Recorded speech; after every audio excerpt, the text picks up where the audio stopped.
Junagadh Zanzarda road પર આવેલી rebirth hospital ખાતે એક દર્દીના એક સાથે 7 અંગોનું અંગદાન કરી સરાહનીય કાર્ય કરવામાં આવેલ, જેમાં જુનાગઢના શીલાબેનનું બ્રેન ડેડ થઈ જતા રીબર્થ હોસ્પિટલના ડોક્ટર દ્વારા તેમના પરિવારજનોને અંગદાન વિશેની સમજ આપવામાં આવેલી. તેના પછી પરિવારની મંજૂરી સાથે બ્રેન ડેડ થયેલ દર્દી શીલાબેનના એકી સાથે 7 અંગોનું અંગદાન કરવામાં આવેલ. આ કાર્ય રીબર્થ હોસ્પિટલના ડોક્ટર આકાશ પટોડિયા સાહેબની કોશિશથી અને તેમના દ્વારા શીલાબેનના પરિવારજનોને અંગ ડોનેશનની સમજ આપ્યા પછી કરવામાં આવેલ. શીલાબેનના અંગોને ગ્રીન કોરિડોર દ્વારા પોલીસની મદદથી બાય રોડ એમ્બ્યુલન્સ દ્વારા કેશોદના એરપોર્ટ પર મોકલી ત્યાંથી ફ્લાઇટ દ્વારા અમદાવાદ મોકલવામાં આવેલ. આ 7 અંગોના ડોનેશનથી 7 બીજા દર્દીઓને નવું જીવનદાન મળશે એવું રીબર્થ હોસ્પિટલના ડોક્ટર આકાશ પટોડિયાની એક યાદીમાં જણાવેલ છે. મારું નામ સની ચાચરિયા છે. ઉત્સવ છે રિલેશનમાં મારા ભાભી થાય છે. 2 દિવસ અમને જ્યારે સવારમાં જઈને બેભાન અવસ્થામાં અમે દવાખાને લઈ આવ્યા ત્યારે એવું જાય કે બ્રેન ડેથ થઈ ગઈ. પછી અમારા પરિવાર દ્વારા એવો નિર્ણય લેવામાં આવ્યો કે હવે ભાઈ આપણે આપણું ભજન તો ગુમાવ્યું છે, પણ એનાથી જો કોઈ નવા વ્યક્તિને જીવનદાન મળતું હોય ડૉક્ટરે અમને કીધું કે તમારે અંગદાન કરી શકો. એટલે અમારા પરિવારના બધા સભ્યો નિર્ણય કર્યો કે હવે બીજા કોઈ વ્યક્તિને જે નવું જીવન મળતું હોય તો આપણે અંગદાન કરીએ. અમારા પરિવાર બધા એગ્રી થઈ ગયા અને અંગદાન અમે કર્યું. એટલે અમુકમાં લીવર, કિડની, ફેફસા ઓર્ગન અમે દાન કર્યું. શું લોકોને સંદેશ આપશો?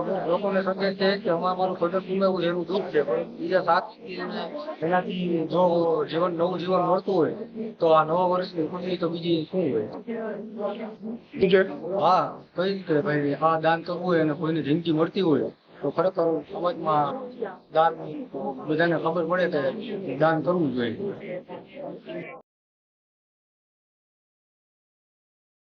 જૂનાગઢ જિલ્લા પોલીસ વડા હર્ષદ મહેતાએ નો ડ્રગ્સ અભિયાન ઉપાડ્યું છે અને યુવા વર્ગને નશા મુક્ત કરવા માટે અનેકવિધ પહેલ શરૂ કરી છે, જેના ભાગરૂપે આજે જૂનાગઢથી કન્યાકુમારી સુધી 2 બાઇક સવારો વ્યસન મુક્તના સંદેશ સાથે પોતાની બાઇક યાત્રાનો પ્રારંભ કર્યો છે.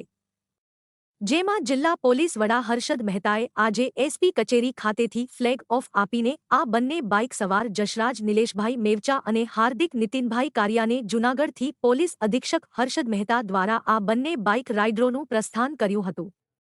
આ બંને બાઇક રાઇડર 6000 કિલોમીટરનું અંતર કાપી રસ્તામાં આવતા ગુજરાત, મહારાષ્ટ્ર, ગોવા, આંધ્રપ્રદેશ સહિતના રાજ્યમાં યુવાધનને વ્યસન મુક્ત થવા અને નશાનો ઉપયોગ ન કરવા ખાસ સમજાવશે અને એ રીતે જાગૃતિ લાવવાનો પ્રયાસ કરશે.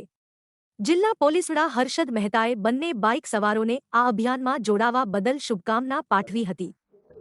આજે સે નો ટુ ડ્રગ્સના એક થીમ સાથે, એક સંદેશ સાથે જૂનાગઢ શહેરના જસરાજભાઈ અને હાર્દિકભાઈ આ બંને છે એ બાઇક સવારી દક્ષિણ ભારતમાં 6000 કિલોમીટરથી વધારેનું આજે પ્રસ્થાન કર્યું છે. યુવાનો રમતગમત હોય, એડવેન્ચરસ એક્ટિવિટીઝ હોય કે આવી આઉટડોર ગેમ્સ હોય, આ પ્રકારના સાહસિક એવા પ્રવૃત્તિમાં જોડાય જેથી કરીને એમનામાં ક્યારેય આ ડ્રગ્સ જેવી બદીઓ ન આવે, આ નકારાત્મક અથવા સ્ટ્રેસમાં ન આવે, જેના કારણે એમને જે સાહસ વૃત્તિ દેખાડવાની છે એ એડવેન્ચર અને સ્પોર્ટ્સમાં દેખાડે. આ સ્ટ્રેસને દૂર ભગાડવાનો એક આ ઉત્તમ રસ્તો છે. યુવાનો પોતાની શારીરિક અને માનસિક ક્ષમતાઓને વધારે વિકાસ કરી શકે એ માટેની આવી એક્ટિવિટીઝમાં જોડાવા પ્રોત્સાહિત થાય એ માટે અને ડ્રગ્સની દૂષણથી દૂર રહે આ સંદેશ સાથે આજે આ બંને યુવાનો દક્ષિણ ભારતની યાત્રાએ નીકળ્યા છે.